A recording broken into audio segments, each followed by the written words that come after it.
ગુજરાતના દરિયાકાંઠે આવેલું પૌરાણિક ગામ માધવપુર ઇતિહાસ અને પૌરાણિક કથાઓનો વારસો સાચવી બેઠું છે.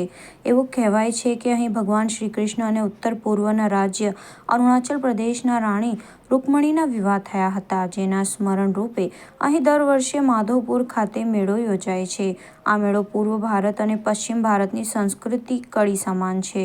ये माधवपुर फेयर जो है माधवपुर का ये जो कृष्ण जी और रुक्मणी जी का जो विवाह संबंधित जो कार्यक्रम होता है उससे पूरा नॉर्थ ईस्ट और सेंट्रल भारत जो है उनको मर्ज करने में एक दूसरे को जानने में पहचानने में और एक दूसरे का कल्चर क्या है, रहन सहन, खान पान, जैसे कि कल्चरल डांस वगैरह उसके डांस के थ्रू बहुत ही कनेक्ट कर रहा है. આ વર્ષે પણ 6 એપ્રિલથી 10 એપ્રિલ દરમિયાન અહીં મેળાનું આયોજન કરવામાં આવ્યું છે. આ મેળામાં ભાગ લેવા સંખ્યાબંધ કલાકારો માધવપુર પહોંચી રહ્યા છે. એટલું જ નહીં, ગુજરાતના વિવિધ શહેરોમાં તેમના પરફોર્મન્સ પણ યોજાઈ રહ્યા છે.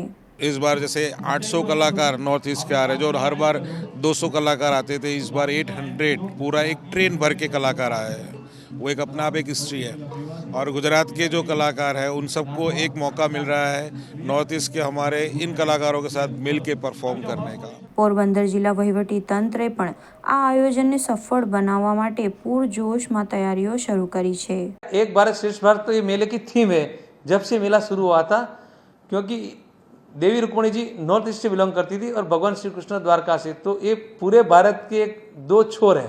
इस प्रकार कहा जाए कि बहुत बड़ा आयोजन है और लोगों को मतलब ऐसा लगेगा कि ये माधवपुर का मेला उन्होंने अपनी जिंदगी में बहुत अच्छी तरह पहली बार देखा और हर बार आना चाहेंगे. ગુજરાત રાજ્યના યુવા અને સાંસ્કૃતિક પ્રવૃત્તિ અને ગુજરાત પ્રવાસન વિભાગ દ્વારા આયોજિત માધવપુર મેળો સાંસ્કૃતિક સેતુ તરીકે કામ કરે છે.